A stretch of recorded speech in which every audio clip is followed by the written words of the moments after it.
lost a child, had another child go through a heart transplant, and then also had a heart-healthy baby. All of that happened in 1 year.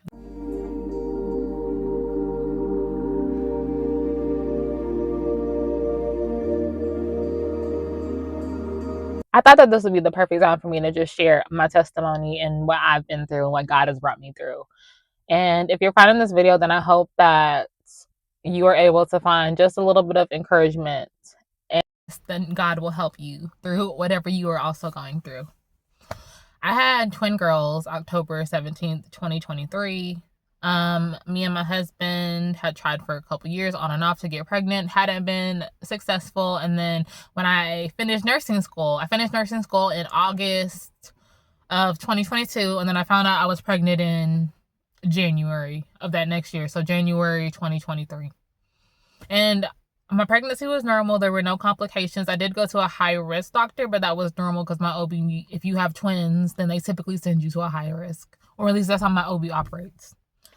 So there was no indication that there was anything wrong with the girls. And then they were born. Pretty healthy. Layla did spend about 24 hours in the NICU just because she had some fluid. But besides that, everything appeared to be perfectly fine. That was until they were about a month old. We took them to their 1 month appointment, and the doctor heard a heart murmur. So, but nobody was really concerned about it. She said that a lot of times they're nothing, but she wanted to send us to the cardiologist to make sure. So she sent the referral, and they actually called me back that same day. And me hearing that, I was terrified because none of my other kids had a heart murmur. And then I just had this feeling in my chest, I just had this feeling that something was wrong. So I asked them, how soon can they see us? And they were able to get us in the next day. And that was when I got the worst news of my life. Both of my daughters had a heart condition that was called dilated cardiomyopathy. It's where the left side of your heart enlarges. We had originally went there to the appointment for the twin that had the heart murmur, but after the doctor delivered the news to us about Layla's heart condition, because she was in a very bad shape when we took her to the cardiologist.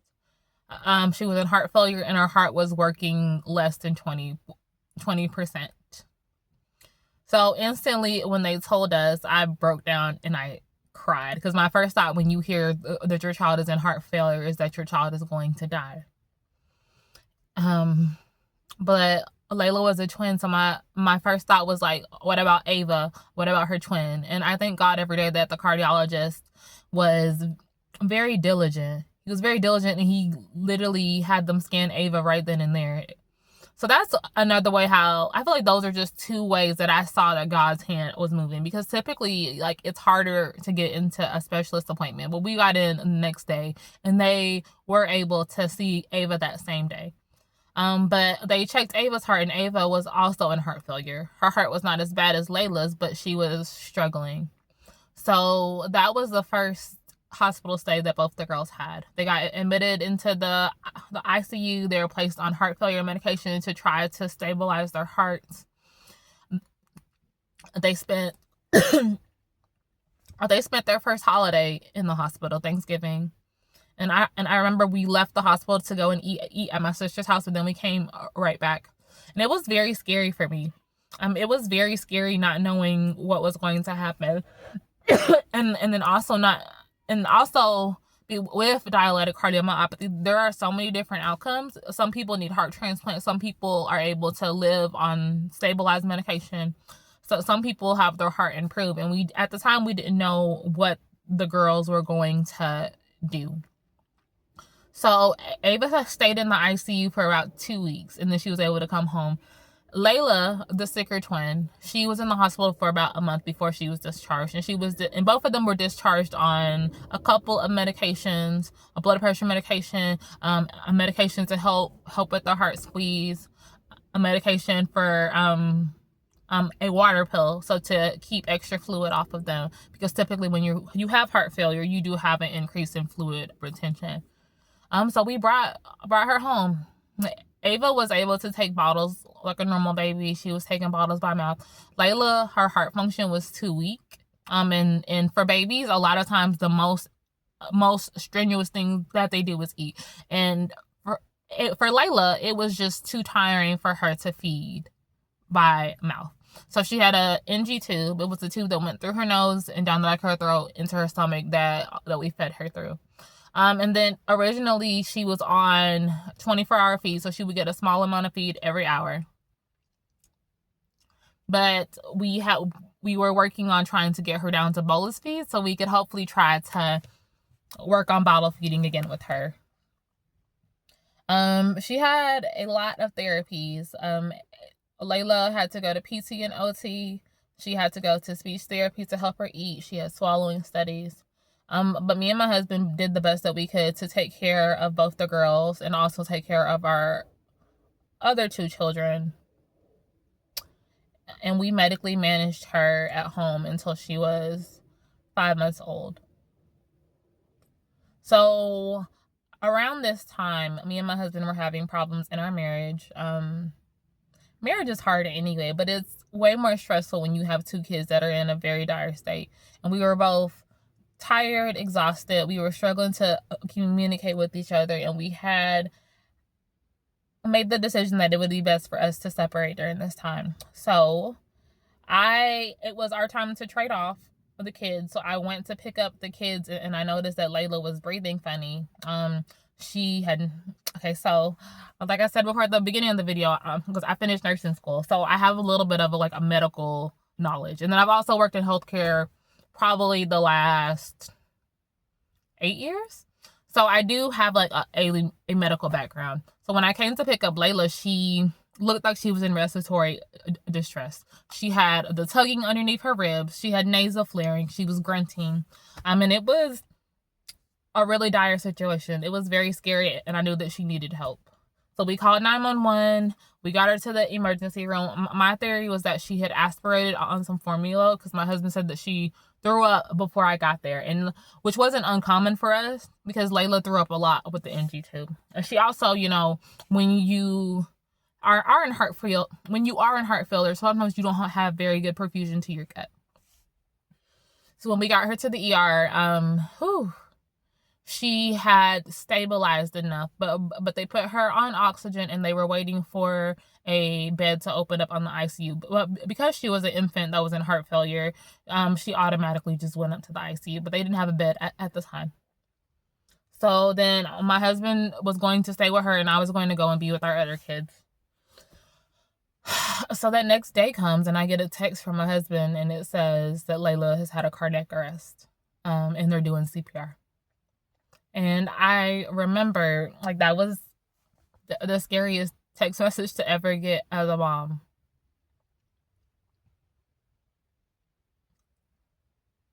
And I remember dropping to my knees and I just prayed. I just prayed and I called on, I called on archangels. I was calling on my ancestors. I was calling on Jesus. I was calling on every single possible person I could to go and intercede on my behalf and intercede on her behalf. And I begged God for her life. And they were able to stabilize her and they were able to bring her back. But it was really scary and it was really terrifying. So a couple days pass and then they make the decision that she needs to go to a bigger hospital. So we're life flighted 2 hours away to a transplant hospital. And then at the time, the transplant team is out of the country. So there's nobody there who can evaluate her for transplant. And she's stable at this point. And then we work on trying to get everybody from where we are to the city where the transplant hospital is so our family can be together. And then we're up there maybe 2 or 3 days before Layla has another cardiac arrest. And then I remember distinctively, I woke up at 2-3 in the morning and I couldn't go back to sleep. And then around 5 a.m. that morning, I get a call from the ICU doctor saying that Layla has had another cardiac arrest and they are putting her on life support because they do not think that they're going to get her back. So again, I dropped to my knees and I just pray, God, please keep my child. God, please keep my child. But they managed to get her on ECMO life support. And at this time, we don't know what to expect. She's been probably without oxygen 30 minutes, and a lot of times when you're without oxygen, you have a anoxic brain injury. She was having seizures. She started to get perfusion injuries to her hands and feet. So these are areas of her body that were dying from lack of blood perfusion. And Layla fought for 3 weeks, but she ultimately passed away April 23rd, 2024. And that was the hardest day of my life. So about maybe 2 weeks after that, we had her funeral May 5th, and I remember the Mother's Day was coming up. And one of my biggest fears for Mother's Day was that I wasn't going to be happy. But maybe a day or so before Mother's Day, I found out that I am pregnant. So let's backtrack a little bit. So as I said earlier, that me and my husband had decided to separate, but we were able to reconcile during the time that Layla was going through her medical emergency. And I know that that's not a common thing for people, because a lot of times when something tragic like this happens, it really causes people to separate. But I think for me and my husband, it was a wake-up call for us, and it really showed us what really mattered, and that we still dearly cared about each other, and that we wanted our marriage to work. But so the Mother's Day after Layla passes, I find out that I'm pregnant. And we are both like in shock, because it took so long to get pregnant with the girls, and we did not expect to get pregnant so soon. You know, not even so soon, but we did not just expect to get pregnant randomly. Weeks after I find out that I'm pregnant, Ava, Layla's twin sister, who also has the same heart condition and was also in heart failure, gets sicker. She's throwing up constantly. She's throwing up all her meds. She's throwing up her bottles. She can't eat. We wait maybe one day thinking that maybe it's a stomach bug. But then the next day, my husband's like, hey, we need to take her to the ER. So we take her to the children's ER. And she's literally taking the same progression that Layla took. So they try to stabilize her with medication. She's not stabilizing with medication. And then they ask us what we want to do. And so me and my husband were like, no, we just lost a child. We can't lose another child. And so they life flight her to the same transplant hospital. So, and then as soon as we get there, the heart failure team is there. Everyone's ready. They're prepared to receive her. And then I tell these people, hey, she needs to go on a Berlin heart. And so if you don't know what a Berlin heart is a ventricular assistive device. It is a device that does the work for your heart when it's too weak to pump. And so because Ava's heart was failing so badly, her body was beginning to shut down. So she needed an intervention to keep her stable enough to get a transplant. Because what a lot of people don't know is that you have to wait a very long time for transplant if you are a child. It is much longer if you are an infant, because there's not just babies dying constantly for you to be able to get a donor heart. At our transplant center, the standard wait time is 6 months. But the other transplant centers, sometimes these babies can wait up to a year. So Ava goes in and she has her first surgery to place a Berlin heart. And she comes out and everything is fine. Like she does amazing during the surgery. She has no complications. And then she starts to thrive. She starts to thrive, and this whole time we're just waiting for a heart. So during this time, me and my husband are taking turns going back and forth between our transplant hospital city and then our home. One of us would stay with Ava in the hospital. The other one would stay back home with the other kids. And we would switch every week. So we were switching every Sunday. And then we were extremely blessed because during this time, God sent people in our lives to help with our older kids. One of my son's classmates' mom, I owe her everything. She literally took the reins and she was willing to help whenever.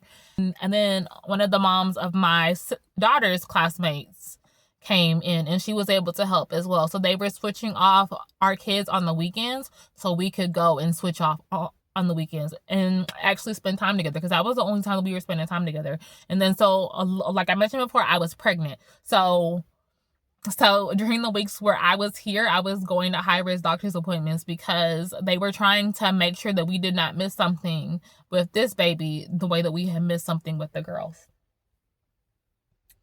And it was very stressful. I wasn't able to work during this time. As a disabled veteran, the money that he was bringing in was very inconsistent. So the fact that we were able to pay our bills and keep everything going back here and also maintain a lifestyle in the city of our transplant hospital was really God.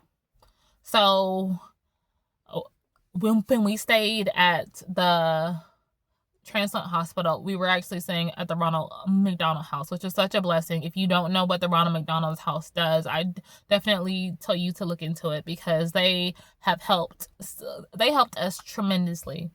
I don't know where we would have gotten without them, but it was wonderful not having to worry about housing and meals. We could literally worry about just being there for Ava. So we did the back and forth for maybe 3 months, and then we both finally decided that it was very stressful being in the hospital constantly, and that we would take a little bit of a break, because the hospital that we were sitting at waiting for transplant was the same hospital that Ava's sister died at. So we were constantly reminded of that traumatic experience, and it was really difficult. And so finally on September 11th, I got a call from the transplant center, and they said that they had found a heart for Ava, which is crazy. So let me tell you guys what was crazy. So before I got the call, I was literally sitting in my car in the bus stop, and I was like, I got the thought, what if I get a call about heart transplant?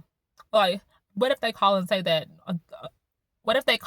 they have a heart for Ava? That's literally just a thought that came to my head.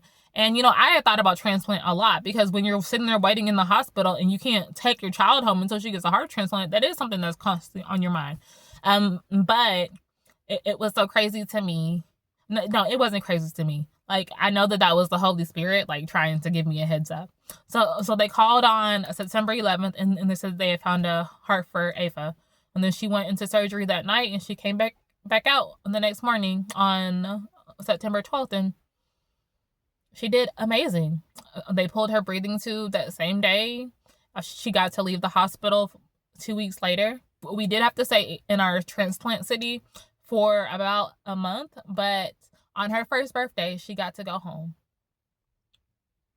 And I think that was the biggest blessing, because we had spent almost 4.5 months of our family being separated, and we were finally able to be back together.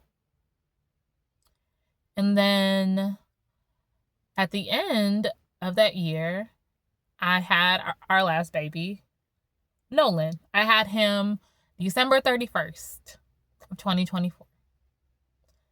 And he was heart healthy. So it's insane to me that all of that happened in 1 year, that I lost a child, had another child go through a heart transplant, and then also had a heart healthy baby. But